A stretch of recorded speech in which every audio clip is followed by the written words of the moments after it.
This is a presentation of Northeast Streaming Sports.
Good evening, everybody, and welcome to another edition of Prim and Proper Sports. I'm your host, Sonia, and this is our week 2 recap of the NFL as well as introduction to week 3. And even though it's early in the season, I'm going to be putting on my sad face. Let me start out, of course, talking about that. But tonight I have a special guest, guys, and he's going to hype us up and get us where we need to be for a great show tonight. Please allow me to reintroduce to some and introduce to others my friend, the creator, host, and all that's great and extraordinary, Mike Tipton of The Tipping Point. Let me bring him on here. Let's see if I can't get this stuff. Tip, how are you? Oh, I took him. That was what I say. You brought me in. You took me back out. I was like, oh no, she got tired of me. I did. Thank you so much for joining us. How are you tonight?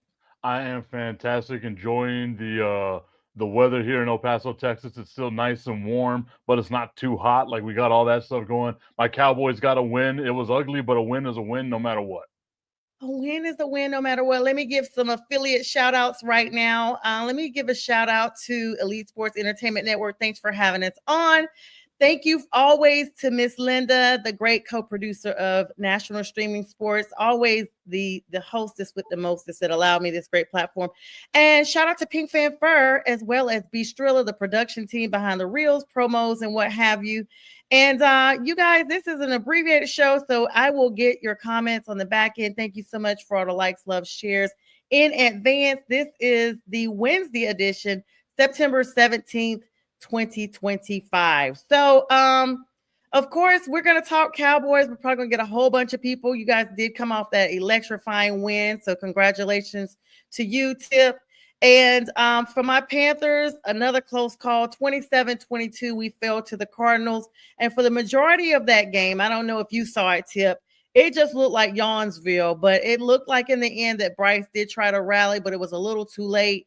And I am not happy. I went on a whole rant last week about just the O-line, the defense, everything up there. Superb, toss him in. It's a big issue in Carolina. So this Sunday, we play the Atlanta Falcons in Bank of America. That's an NFC divisional rivalry, of course, the NFC South. Atlanta, the city that I currently live in, that I love to hate, is going to go home to Charlotte. And that's usually Splitsville because we normally win that game in Charlotte or we win it here in Atlanta. So that game is 1 o'clock Eastern Standard Time on Sunday. And that's all I'm going to say about my Panthers. Let's give a little recap here. Tip, first of all, before we get there, plug in your show information and how people can find you because you have a great show every day. Yeah, every day at 10 o'clock Eastern, 8 o'clock Mountain Time because like I said, I'm in the only part of Texas that isn't Central Time. That's how far west I am and how big Texas is, right? But the Tipping Point with Mike Tipton, you can follow me on all my social media at Mr. Tipton33. I'm always putting up different stuff, always trying to keep things engaged, especially when it comes to the sports world of ours, because I mean, it's supposed to be fun, right? Like, even if our team is bad, at least we can have fun. Yeah, at least you can have fun, and Cowboys fans literally set the tone for having faith in their team. I mean, time and time again, no matter what happens, you all still stay high. Supposedly, despite the lows, you guys roll with the ebbs and flows of being a fan. And so maybe I need to take some notes from you offline on how to kind of survive this now seventh, actually going on to 10th season of just looking poorly, but 7 for sure. And so, yeah, Tip, tell us a little bit about, first of all, that explosive win you guys come at. Very good divisional rivalry matchup. I honestly was not expecting it to be so competitive. But however, there was a lot of stuff going on in Giantsville. I literally forgot that Russell Wilson was the quarterback.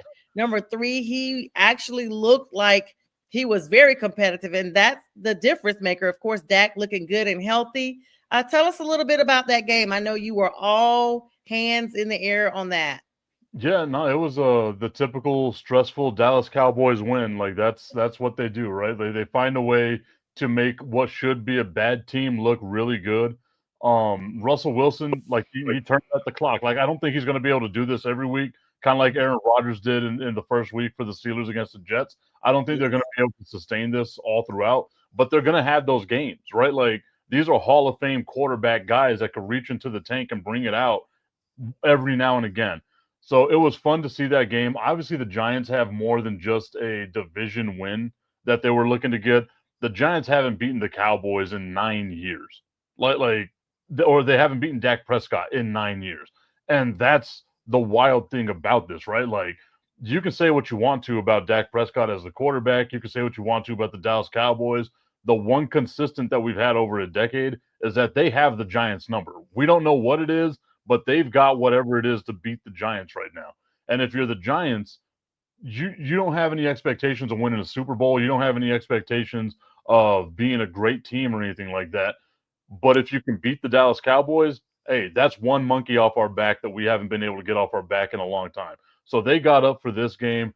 It also goes to show you, man, if Dallas had a pass rusher, if they just had a dynamic pass rusher, maybe things would be a little bit different. Maybe there'd be pressure on Russell Wilson and he wouldn't be able to complete those 50-yard bombs to Wan'Dale Robinson, which nobody's ever heard of until Sunday, and to Malik Neighbors. But yes. that just goes to show, like, that's what happens to the Cowboys. Like, you get what you sow, right? Like, you reap what you sow. You trade away one of the best pass rushers in the NFL. Well, now you don't have much of a pass rush, and look how teams can pick you apart. Yeah, I mean, I literally looked at Russell's arm and I was like, this dude's arm is still an arsenal. I like how you actually kind of plug back in with Aaron Rodgers. We'll talk about him in a minute because the Steelers were absolutely annihilated in that second game. I was just like, oh, wow, this looks really bad. But there is some thrill to knowing that you are actually competitive for the division. And I like how the schedule kind of has teams facing their division rivals early in the season, because of course, at the end of the season, Tip, they like to pile on back-to-back rivalry matchups as well. What is something you are taking from this game as you go into week number 3 now? Dak looking really healthy. Looks like he never even battled an injury at all. And I like how he was kind of spreading the ball around as opposed to just directly to CeeDee Lamb. Well, I mean, that's always been the thing with Dak, is like, he does spread the ball around, and we've seen whenever Dak is healthy, he's a top 10, top 5 quarterback. Like, you can argue on where he is, but whenever he's healthy, he's one of the best quarterbacks in the NFL. The thing is, you kind of just feel like there's going to be an injury somewhere down the road, right? Mm-hmm. Like, the thing that I'm taking away as like a big positive right now is I was thinking that the Dallas Cowboys running game was going to be bad. Like, I didn't have faith in Javonte Williams. I didn't have faith in Miles Sanders. I didn't have faith in, like, the running back room. But they've been able to establish the run, one against Philadelphia. Let's not remember, they did a really good job running the ball against Philadelphia. And then against this Giants front, which we can all say, the Giants have a great defensive line. It's the rest of the team that needs to be worked on. That defensive line is great. So if you're able to establish the run, get some big hits there now and then, I think that what that means to me as a Dallas Cowboys fan is that they're going to be more balanced, right? Like it's not going to be just such a pass-heavy offense. And we know with Dak Prescott, with CeeDee Lamb, with George Pickens, if they need to get in a shootout like what they did, in the fourth quarter of Sunday's game, if you need to get in a shootout with the Dallas Cowboys, they've got weapons. And then the ultimate weapon they have is a field goal kicker that looks like he can make a field goal from 75 yards, which we've never seen before, right? Like that's the ultimate weapons from them. So I think if they can keep games close, all they need to do is really get to the 50-yard line. And you've got faith that Brandon Aubrey is going to kick a long field goal to make it. I love how you brought him up because that's exactly who I was about to talk about next. Brandon Aubrey, Audrey, misspeaking here. Brandon Aubrey is phenomenal. I mean, he has an amazing backstory. He says he was at home one day with his wife. They were watching TV and they saw a kicker miss an extra point. And his wife was like, hey, you could do that. And so he goes out, says that the first time he ever kicks in a field by himself, no witnesses, he kicks over 60 yards. And he goes out and hires him a trainer, a professional kicking trainer. And then he goes into the USFL league. And I mean, just comes from a soccer background, center back to be specific, comes into the league. I remember when they were talking about signing him, I should say, with the Cowboys, and it's been a couple of years. Signed with them in 2023, just peaking the maturation aspect, at least in my opinion. I'm sure he had some highlights last season and the season before, but he just got Special Teams Player of the Week because of that big 64-yarder this past Sunday that actually led the team into overtime. Because of that, I mean, I'm going to be honest with you. I didn't really feel like it should have gone that far with the Giants, but that's neither here nor there. But he kept them in the game. Despite Malik Neighbors having 9 receptions and had a breakout performance. Malik, let's be clear, was the offensive force behind the Giants. And that's what got them where they were. But Russell looked amazing as well. But that game decision was the clutch of the 64-yard field goal that sent the game into overtime, and then a 46-yarder for the win. So 46, 64 numbers are, reversed. I mean, he may be trying to play those numbers. Who knows? But that was a thriller. That was really a thriller tip. How excited are Cowboys fans for all the addition that Aubrey brings to the team? I think he brings a very dynamic, like a lot of the times, like when we all know, like the game comes down to your kicker, right? Mm-hmm. There's very few kickers that you can trust. And Brandon Aubrey to me is like the kicker that you feel that you could trust the most. Like, sure, he might miss a 50-yarder or something like that, but you have faith, right? Like that's the whole thing is like, if he's kicking, even if it's 70 yards, you kind of think to yourself, that's crazy, but he could probably make it because I don't know if you saw the replay whenever he made that field goal. It wasn't like he barely made it. Like it was still halfway up the uprights. Like there was a lot of room left. Yeah, it was so clear. I watched the condensed version because I was studying and I have the YouTube subscription and I don't have time for the 4 hours. And let's be clear, after the Panthers lost, I was just like, okay. And I'm going to be honest, Tip, Cowboys are also one of those teams that everyone loves to hate. But in that moment, because you and I know we're part of a group chat with some other fans, and there's a very large presence of Giants fans, one specific Giant fan that's in there, and that's Fern. So, Fern, if you're watching this, shout out to you. And I was just like, I don't want the Giants to win this game because I don't want to hear the bragging. And I guess it's because it's a little, I'm a little bird about him talking about the Panthers so bad and him hyping up the Falcons. And of course, Fern lives here in Atlanta too. But I was just glad. I was happy. And once I heard the backstory on Aubrey, I was even more excited. So kudos to the Cowboys. You will rarely hear me say that. But I will give you guys your accolades on this solid performance. Now, you guys have who coming up on Sunday? The Cowboys have the Chicago Bears coming up on Sunday. So this is considered like the weak part of the Dallas Cowboys schedule. The Cowboys have the 5th hardest schedule this year. Okay. So this is supposed to be the easy part of it. And I kind of like what the Bears are doing. Like, I like Caleb Williams. I like Ben Johnson. Like, I like what the Bears are doing.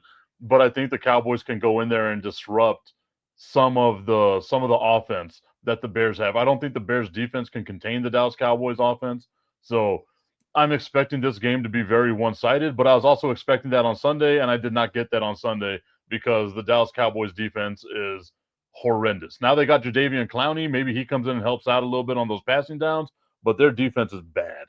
I would not get my hopes up on Jadeveon Clowney. You know, he just left the Panthers, and every team that he goes to, he has been on a downward spiral. I was really surprised to see you guys give him the opportunity, but I'm happy that he has the opportunity, but I just don't know what he could bring. But maybe Jerry and, you know, Schoppenheimer and all these folks down here, I call him Schoppenheimer. I know his name is Schottenheimer.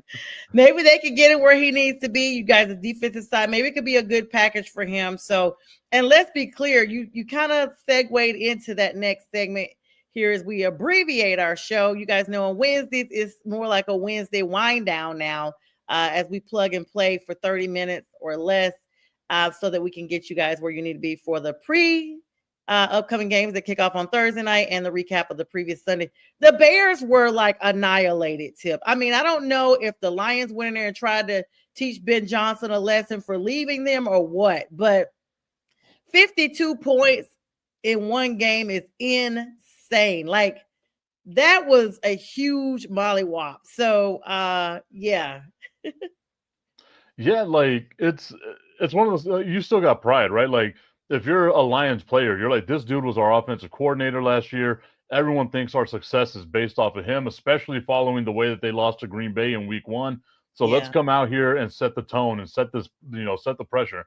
And if I'm Dan Campbell, I know people are like, oh, Dan Campbell is running up the score. No, that's what he's supposed to do. You're supposed to put your foot on the throat and make sure that team doesn't come back. That's exactly what the Lions did. Again, like, I like some aspects of the Bears. I think that they're a team that, like, their trajectory is going to go up over the next couple of years. This is just the growing pain. You've got to, like, learn all this stuff. You've got a new head coach, a new offensive coordinator, a second-year quarterback, a new offensive lineman. Like, there's a lot of things that have just been brought into the Bears, but this is just part of that learning curve, right? Like, every now and then, you're either the bug or you're the windshield. And this weekend, the Bears were definitely the bug.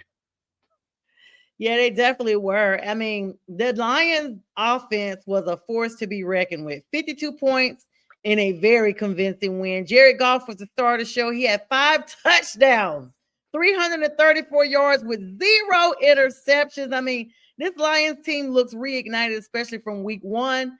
The Bears offense, of course, led by rookie. They're still calling him the rookie, even though it's not his rookie year anymore. Caleb Williams continues to struggle. And that was another divisional matchup. I mean, I could imagine like the hypeness there. Of course, we saw Barry Sanders in the audience with Eminem in the stands.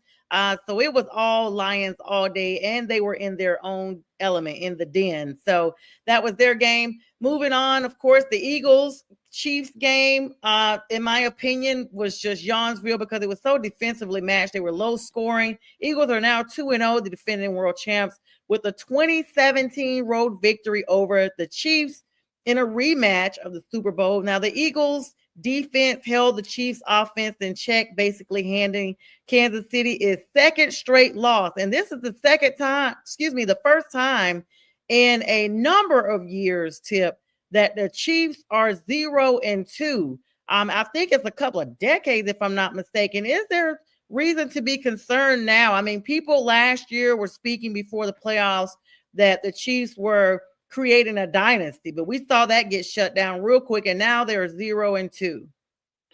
I mean, I wouldn't panic, but it's also like all good things come to an end, right? Like, you guys had a great run. Like, the run that the Kansas City Chiefs had over the last 7 years, like, they've won the division 7 years in a row. Like, Right. they've won, 3 Super Bowls. They've done all these things in this time frame with Patrick Mahomes that it's like, man, it sucks that it's coming to an end, but it just kind of feels that way. They're still going to be competitive. Like, these games they haven't been blown out of, right? Like, I think combined, they've lost both these games by, 9 points, 8 points? So it's not like they're being dominated. It's just Philadelphia has a really good defense. The Chargers, as we've seen, I think the Chargers have the best defense in the NFL. Like if I'm being honest, I think the Chargers have the best defense in the NFL. But they're missing two big name wide receivers. They haven't been able to establish the run because all you can do now, since there's no outside threat, is you just pound the box against them. And Patrick Mahomes is out there running for his life. Like, he's on pace right now to run for 1,000 yards this year. If Patrick Mahomes is your leading rusher, there's major issues with your team. Absolutely. Maybe whenever they get Rashee Rice back, whenever they get Xavier Worthy back, if they get Xavier Worthy back, they'll be something. But it just seems like over the last couple of years, they've been snake bitten with their wide receiver core always getting hurt, not being available, just whatever issues might be happening with Kansas City. The tight end, like, we were all expecting Travis Kelce to start having the drop off. I think it's starting to become noticeable. Like he's still getting yards, but that drop that he had in the end zone, you've got to hold on to that pass, and that's a game-winning touchdown pass from Patrick Mahomes. Like we're talking about this team being 1-1, beating the Philadelphia Eagles. But let's not take anything away from Philadelphia. The game against Dallas wasn't pretty, but they won. The game against Kansas City wasn't pretty, but they won. This is a team that knows how to win, and that's the last team that I want to face in the fourth quarter if they have to run the clock out against me, because they've got the tush push that's unstoppable. And it's hard for me to say this as a Cowboys fan, but they still have to be the Super Bowl favorite. Yeah, they really do. And that's really good tip. Of course, Tip has to show the tipping point. This is why he has all the great dialogue. You guys got to check him out. It runs on the East Coast, 10 a.m. Eastern Standard Time. And he has a lot of information. Even though he's a Cowboys fan, he supports the Chihuahuas out there in El Paso. This guy is where you want to go for all your news here. So make sure you guys check him out. And he mixes in so much fun with it as well. So we'll make sure we drop all that in the comments afterwards so that everybody can just click on the link and go. So yeah, Tip, I mean, you brought up a great point. The fact that we see Travis Kelce, who is clearly focusing on family at this point. He's now engaged to Taylor Swift. The Swifties came out in full force last year and swooned in, and it's just been a downward spiral, not just for him getting older and, the physicality, but now he has his mind clearly elsewhere. I would not be surprised if this is the end for Travis Kelce, that he hangs up his cleats.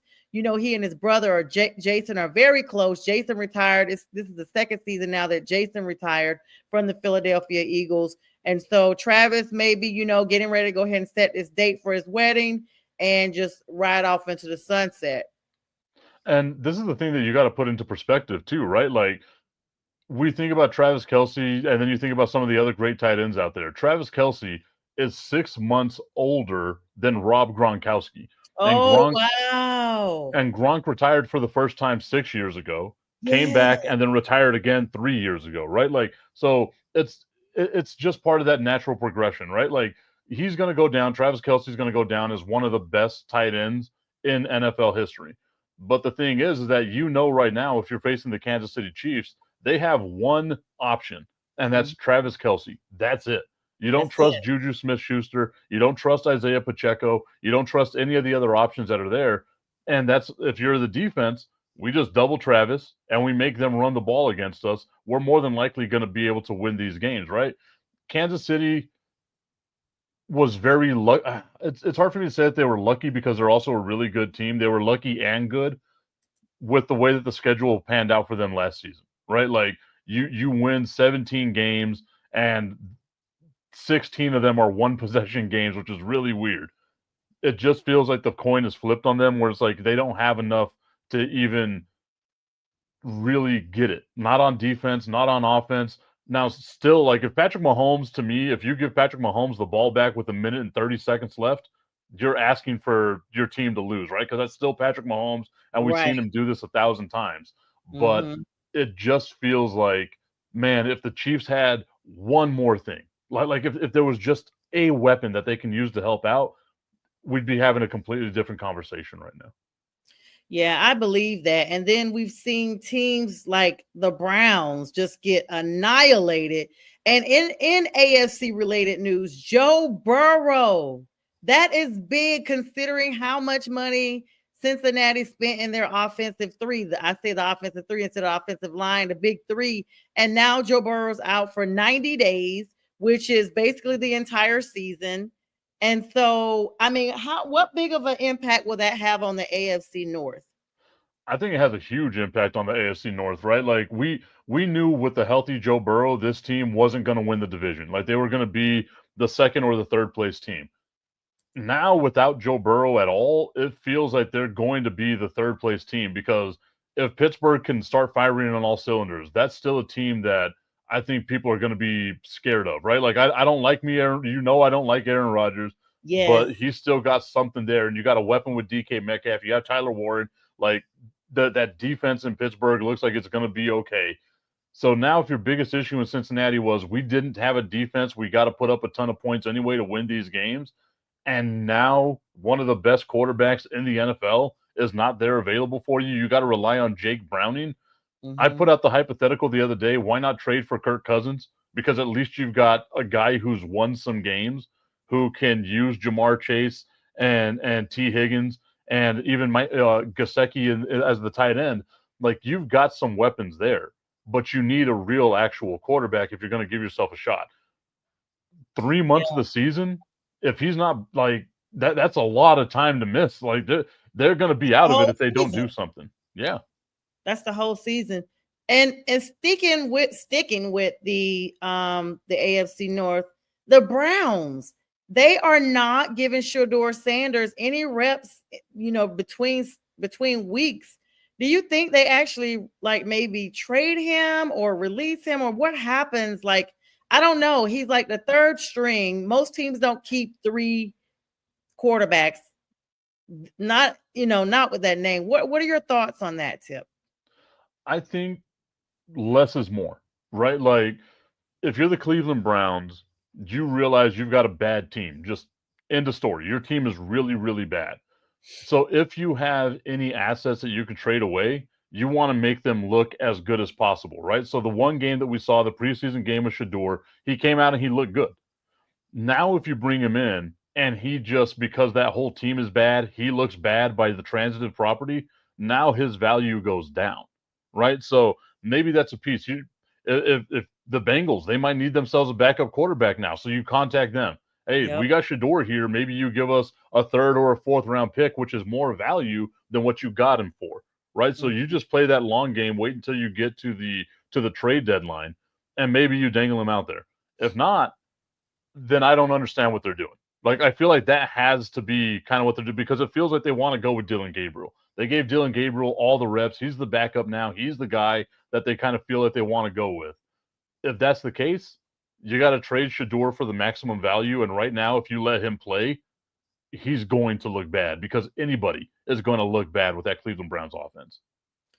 I mean, yeah, and that's people, don't want to accept it now, but the writing's on the wall. At first, everybody was up in arms because Gabriel was drafted ahead of Shedeur. They basically was like, there's no way, Shedeur is not better than Gabriel. But let's be clear, Colorado really didn't face a lot of, competitive opponents to even be able to show and display the real talent that Shedeur has. A lot of people were saying, Colorado had a horrible O-line. They had this, that, and the third. But look at the schedule that they had and look at the competitive of the teams that they actually faced. And you still have to look, and at the end of the day, Tip, it's so different once you come in the league. There's the acclamation for the league. And I always say this, the league is composed of the best of the best. So it's a whole different platform. And it's like with anything in life that you're stepping up to a higher level, you have to be able to meet that level of expectations, or that's when you start to disintegrate. And so I think it really is advantageous for them to go ahead and trade him now while they still can, because what you don't want to see is a situation where a couple of seasons have gone by, he has sat and his shelf life has started to kind of kick in and he's just not as marketable as he initially was. And that's going to be the question for the Cleveland Browns, right? Like, whenever you compare the two colleges, what Dillon Gabriel was able to do at Oregon compared to what Shedeur Sanders did at Colorado are two completely different things, right? Like Dylan Gabriel was going up against in the Big Ten, the best of the best. Like we can say it's either the Big Ten or the SEC. Last year, the Big Ten was the best of the best. So he was going up against those teams, getting their best shot. As much as I love Texas Tech and the rest of the Big 12, it's not anywhere close to the level of football that you get in the SEC or the Big Ten. So Shedeur Sanders was playing against a softer schedule, right? Like it's just undoubtedly he was playing against a softer schedule. So if you're going to lean on, okay, well, Dylan Gabriel's got this, then just say it right now. This is the guy that we think is going to be the future of our franchise. Maybe next year they want to do something if I'm the Cleveland Browns, you got two quarterbacks right now locked up for at least 4 years. So maybe you just wait this season out because you know there's no expectations. You get low draft picks, you get some weapons around them, and then you have a real quarterback battle between the two. Because next year, Shedeur sitting back, watching, beginning to learn the game is going to have more of an advantage. Because I feel like Dylan Gabriel is eventually going to start in Cleveland, and his confidence is going to get rocked because that team is bad. And anytime you're a starting quarterback that's a rookie on a bad team, it's going to mess up your confidence and your ability. Yeah, absolutely. I agree with that. I know we're at the top of the hour, but I do want to squeeze in a couple more points real quick, and then we'll hop on off of here. Let's talk a little bit about how Aaron Rodgers looked in week 2. I mean, 17 only points, 31. Seattle Seahawks absolutely just offensively rocked them. Kenneth Walker III rushing for over 100 yards, and Sam Darnold, reignited, former Jet, former Panther. I think he had another team in between there. I mean, how about this game? I mean, is this just one of those situations that this is just a small example? Because Aaron Rodgers was like breaking records the first week as a Steeler, the 4 touchdowns, and now week number 2, it's kind of like he just could not find his rhythm in that game. That's going to happen, right? Like he's an older quarterback. We saw with Tom Brady, like Tom Brady would have a week where he was the Tom Brady that we were used to seeing. Drew Brees would do this, right? Like he'd be old Drew Brees that we were used to seeing. And then he would go like a week where it was just mundane or pedestrian. Like it wasn't great. The thing with those guys is that they had some real talent around them. Like Tom Brady had the cheat code of Mike Evans and Chris Godwin, and like Rob Gronkowski was there. So like he could rely on those guys. The running game was halfway decent with them. Right now, it's just Aaron Rodgers and DK Metcalf. Who's going to be the other receiver? Who's going to be the tight end that steps up? I know they got Freiermuth, but historically, Aaron Rodgers doesn't really use the tight end that way. Like he doesn't drop off to the tight end all that much. So you're going to have these games just based off the fact that he's older, and that's just the way that the progression goes.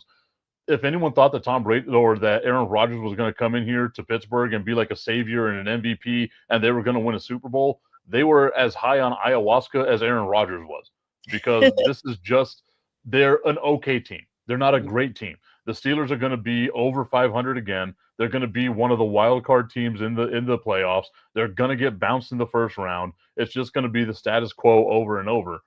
But Aaron Rodgers is going to have games where he looks amazing, and then games where it's like, man, he looks like Aaron Rodgers on the Jets again.